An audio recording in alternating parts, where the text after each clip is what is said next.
భద్రాద్రి కొత్తగూడెం జిల్లా అశ్వారావుపేట, అప్పారావుపేట పామాయిల్ ఫ్యాక్టరీలను మంత్రి తుమ్మల నాగేశ్వరరావు పరిశీలించారు. అశ్వారావుపేటలో 30 కోట్లతో నిర్మిస్తున్న పవర్ ప్లాంట్ పనులను పరిశీలించారు. రాబోయే 4 నెలల్లో పనులు పూర్తి చేయాలని, రైతులకు అనుగుణంగా మరొక ఫ్యాక్టరీని సైతం త్వరలోనే నిర్మిస్తామని హామీ ఇచ్చారు.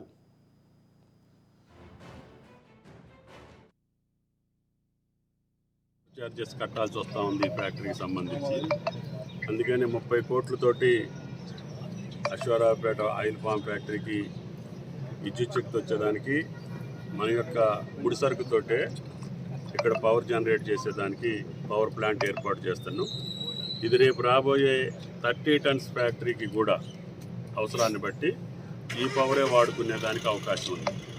అందుకనే మనకి జెన్కో ట్రాన్స్కో పవర్ వచ్చినా రాకపోయినా మనం సస్టైన్ చేసుకొని మన ఫ్యాక్టరీ సొంత పవర్ తోటే ఈ ఫ్యాక్టరీ నడిచేదానికి ప్రణాళిక రూపొందించారు.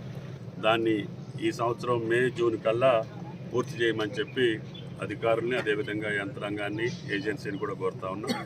ఇది రేపు భవిష్యత్తులో ఈ ప్రాంతం మనం హార్టికల్చర్ హబ్గా కాలేజీని కూడా పెట్టుకున్నాం. ఆ కాలేజీని కూడా అగ్రికల్చర్ కాలేజీని హార్టికల్చర్ మెయిన్ సబ్జెక్ట్ అని చెప్పి ఆ రోజు నేను అనుకొని పెట్టాను. కొద్ది రోజుల్లో వీసీ గారిని కూడా రమ్మని, కొత్త వీసీ గారు అపాయింట్ అయిన తర్వాత